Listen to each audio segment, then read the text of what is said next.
यहाँ वहाँ करने से अच्छा है कि आपको एक प्राइवेसी दी जा रही है। आप कभी गए हैं ओयो? मैं वहीं रहता हूँ।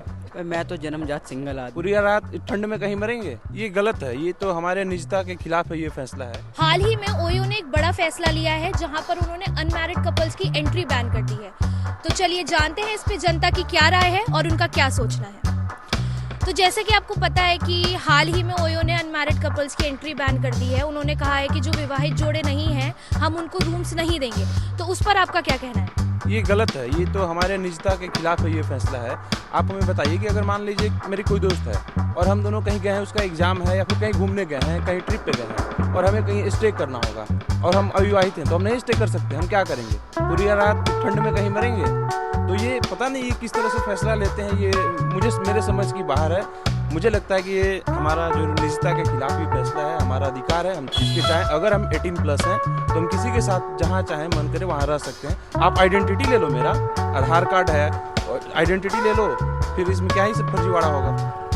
आपको क्या लगता है कि जो मतलब कपल्स जाते होंगे या जाना चाहते होंगे, अब उनके लिए क्या रास्ते बचे हैं, वो कहाँ जाएंगे?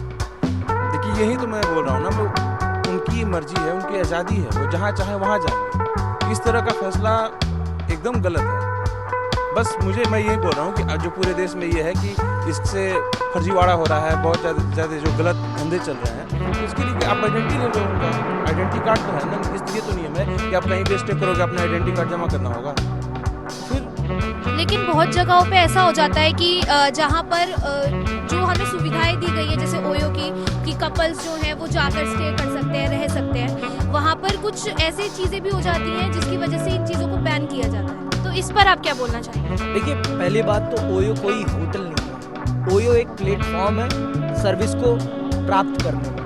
वो आप ओयो ने इसी चीज़ को फेम बना कर ही अपने आप को आज इतना बड़ा बनाया है। और अगर ओयो ऐसा कर रहा है तो ये सरासर गलत है। आपने अपने आप को अब आज इस्टेब्लिश हो चुके हैं, आप आने वाले टाइम पर आप अपना IPO लॉन्च करने जा रहे हैं, तो मोरली आप अपने आप को बेहतर दिखाने के लिए अगर ऐसा कर रहे हैं तो ये सरासर गलत है। सबको पता है आपकी वास्तविक पहचान क्या है। कोई ऐसा तो है नहीं कि आज अगर आप बदल देंगे अपनी पहचान तो एक दिन में आपकी पहचान बदल जाएगी। कदापि नहीं, पहचान आपकी कदापि नहीं बदलने वाली। आपको तब भी उसी नाम से जाना जाता था और आज भी आपको उसी नाम से जाना जाएगा। ऐसा तो है नहीं कि एक दिन में ही आपका पूरा अस्तित्व ही बदल जाने वाला है। तो मैं ये समझता हूँ ओयो का ये फैसला सरासर गलत है। और अगर देखिए हमारी व्यक्तिगत जीवन है और व्यक्तिगत जीवन में कौन किसके साथ रहना चाहता है, आप कौन होते हैं निर्धारित करने वाले? आपका क्या अधिकार है? इस देश का संविधान है, इस देश का कानून है, वो निर्धारित करता है कि कहाँ कौन किसके साथ रहेगा। और हमारी इच्छाएं हैं, ये हमारी इच्छाओं का सम्मान होना चाहिए। और एक लोकतांत्रिक देश में इस प्रकार का फैसला स्वीकार्य नहीं है मेरे ख्याल से। तो मैं सरासर इस फैसले को गलत मानता हूँ ओयो का। और मैं ये प्रशासन से उम्मीद करता हूँ कि वो इस पर अपने तरीके से एक्शन ले और ओयो को निर्देश दे कि जो चीज़ उनकी पहचान का कारण बनी है उसे धूमिल ना करें। मैं यही कहूँगा, बस इससे ज़्यादा ना कहूँ, ज़्यादा। आइए चलिए अब और लोगों से भी बात करते हैं। तो आपको खबर तो मिली होगी कि ओयो ने अनमैरिड कपल्स की एंट्री बैन की है। क्या आप कभी ओयो गए हैं? तो आपका इस पे क्या कहना है कि जो अनमैरिड कपल्स की एंट्री बैन हुई है, तो आपको क्या लगता है कि ये सही हुआ है कि गलत हुआ है? मैं तो जन्मजात सिंगल आदमी, मुझे कोई फर्क नहीं पड़ता। एंट्री बैन करो या सबको भेजो, मुझे कोई दिक्कत नहीं है। मुझे ना ओयो से कोई दिक्कत, ना मुझे सरकार से कोई दिक्कत। तुम एंट्री लाओ या उनको मत लाओ, कोई लेना देना नहीं है मुझे किसी चीज़ से। आप कभी गए हैं ओयो? मैं वहीं रहता हूँ। ओयो में कहाँ पे रहते हैं आप? जी मैं सोम बाजार 45 सेक्टर में रहता हूँ और AV रेजिडेंसी उस ओयो का नाम है और मैं काफ़ी टाइम से रह रहा हूँ। मैं देख रहा हूँ ऐसी कोई तकलीफ नहीं है, मतलब मुझे तो नहीं है, मैं तो अकेले रह रहा हूँ। बाकी जो लेके आते हैं उनको भी कोई तकलीफ नहीं है। लेकिन और जगह पे ये तो आपका PG, ओयो ने PG प्लेटफॉर्म बनाया हुआ है, लेकिन जहाँ पे वो अपने होटल रन कर रहे हैं वहाँ पे वो अनमैरिड कपल्स की एंट्री को बैन कर रहे हैं। तो आपको क्या लगता है कि उसका जो अनमैरिड कपल्स हैं उन पे क्या प्रभाव पड़ेगा? उनके लिए क्या और रास्ते खुलेंगे, कहाँ वो जाएंगे? क्योंकि ये तो एक साधन था ना उनका अपना क्वालिटी टाइम स्पेंड करने का। तो इस पर आप क्या कहना चाहेंगे? देखिए बात शायद गलत लगेगी लोगों को, लेकिन अब यहाँ वहाँ करने से अच्छा है कि आपको एक प्राइवेसी दी जा रही है। अब वहाँ जाए, अब अगर आप 18 साल के ऊपर हैं, इंडिपेंडेंट है, अपनी सोच के ऊपर हैं, तो आपको एक जगह मिल रही है तो उसमें गलत नहीं होना चाहिए, उसमें कुछ सरकार को भी कोई गलत नहीं लगना चाहिए इस चीज़ में।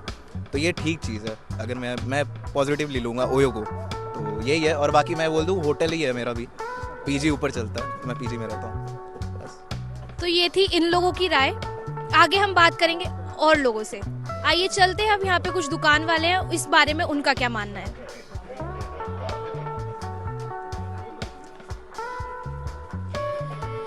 तो आपको खबर तो मिली होगी कि ओयो ने अनमैरिड कपल्स की एंट्री बैन करी है, तो आप इस पे क्या कहना चाहेंगे? आपको क्या लगता है, सही हुआ है कि गलत? देखो ये कुछ लोगों को लग रहा होगा कि गलत हुआ है, कुछ लोगों को लग रहा होगा कि सही हुआ है। सही किसको लग रहा है? जो जाते नहीं होंगे, या जिनको लग रहा होगा कि हमारी स्वच्छंदता जिसको बोलते हैं, या कह लीजिए कि हमारी एक तरह से फ्रीडम, उसको रोक लगा दिया गया है, या उसको रोक लगाने की कोशिश ओयो ने की है। तो कहीं ना कहीं ओयो पर भी दबाव होगा, और ये दबाव सरकार की ओर से होगा। और कहीं ना कहीं ये भी हुआ होगा कि कोई एक दो केस, बड़े केस आए होंगे जिसमें ओयो कहीं ना कहीं उसमें शामिल होगा, या कोई कपल ऐसे जैसे जानते हैं अनमैरिड कपल, वो गए होंगे तो कुछ ना कुछ गड़बड़ किया होगा, देन प्रेशर हुआ होगा तो ओयो ने बैन किया होगा। अच्छा, ये तो जो खुश होने वाले हैं कि अच्छा होगा। कुछ लोगों को लगता है कि नहीं, हमारी जो आज़ादी है उसको छीनने की कोशिश की गई है। तो ऐसे लोगों के लिए ओयो अगर रूम बंद कर दे रहा है, अपनी सर्विस बंद कर दे रहा है, तो इसमें देखो जिनको अपना टाइम वेस्ट करना है, बिताना है, अच्छा करना है, तो वो तो कहीं भी कर लेंगे, ठीक है। उसके लिए ओयो कोई बड़ी चीज़ नहीं है, उनके लिए अपनी है। हाँ, लेकिन थोड़ा सा बुरा ये लगेगा कि चलो ओयो एक लाइसेंसी टाइप वाला मामला रहा है कि हमको लाइसेंस एक तरह से मिल गया कि हम जाके अपना दोस्तों के साथ, ज़रूरी नहीं कि अनमैरिड कपल को, ये गलत लिया गया है कि अनमैरिड कपल वाला मामला है, और सब लोग यही सोच रहे हैं कि गलत ही होगा।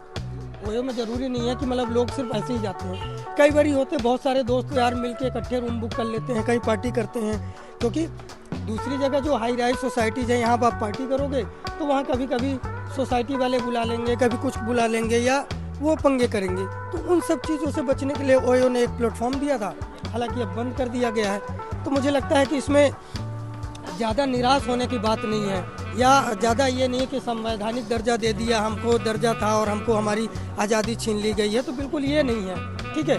फिर क्लियर कट मामला है कि कुछ चीज़ें हैं जो सरकार को लगती है कि ये गलत है तो गलत है, और नहीं है तो नहीं। अगर आपको लड़ाई करनी है, आप 18 साल से ऊपर हो, आप बिल्कुल कहिए कि भाई हमें संविधान का अधिकार है कि हम कभी भी कुछ भी आज़ादी से कर सकते हैं, वो कीजिए, उसमें कोई वो नहीं है। कैसा है?